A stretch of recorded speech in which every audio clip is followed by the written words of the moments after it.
नमस्कार, मी Rajratna Jondhale. Top news मराठीमध्ये आपलं स्वागत. धनंजय मुंडेंचा कार्यकर्ता वाल्मिक कराडच्या गुंडगिरीतून महाराष्ट्र सावरलेला नसताना त्यांच्याच विरोधात आवाज उठवणारा सुरेश धस यांचा वाल्मिक कराड आता समोर आलाय. त्याचं नाव आहे सतीश उर्फ खोक्या भोसले. याच भोसलेने दोघांना बेदम मारहाण केलेला व्हिडिओ व्हायरल झाल्यानं खळबळ उडाली. त्यातच आता याच निर्दयी भोसलेने शेकडो प्राण्यांचे बळी घेतल्याचं समोर आलंय. त्याचा हा कारनामा ऐकून तुम्हीही थक्क व्हाल. पाहुयात. सतीश उर्फ खोक्या भोसले हा आष्टीतील गुंड प्रवृत्तीचा तरुण आहे. तो भाजपाच्या भटक्या विमुक्त सेलचा पदाधिकारी असून आमदार सुरेश धस यांच्या अगदी जवळचा कार्यकर्ता आहे. तो पारधी समाजातील असून अगदी साध्या घरात राहतो. मात्र त्याचे सोशल मीडियाचे अकाउंट पाहिल्यास हातात आणि गळ्यात किलोभर सोनं घालून फिरतो. बेफामपणे पैशाचे बंडलच्या बंडल हवेत उडवतो. त्याच्या या चौकांमुळे तो आष्टीमध्ये गोल्डमॅन म्हणून प्रसिद्ध आहे.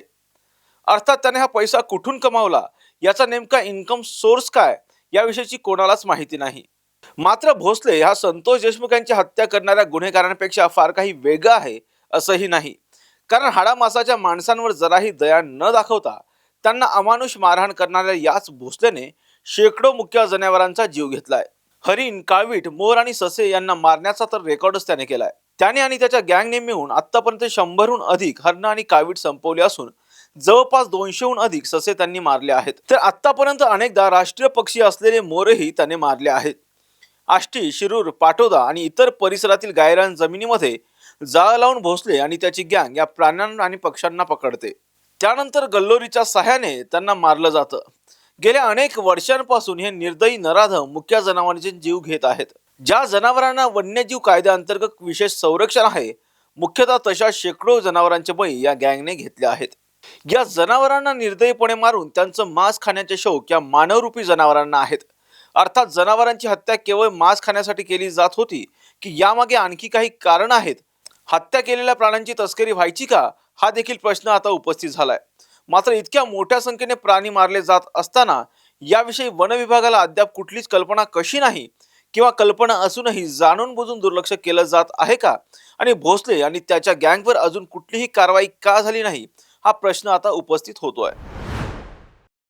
सतीश भोसलेच्या या कारनाम्यांबाबत बीडच्या गावखेड्यांमध्ये दबक्या आवाजात चर्चा होत असते. त्यामुळे स्थानिकांना जर याविषयीची माहिती आहे तर केवळ वन विभागालाच याविषयीची माहिती कशी काय नाही, किंवा माहिती असून सुद्धा जाणून बुजून याकडे दुर्लक्ष केलं जात आहे, असे प्रश्न सध्या उपस्थित होत आहेत.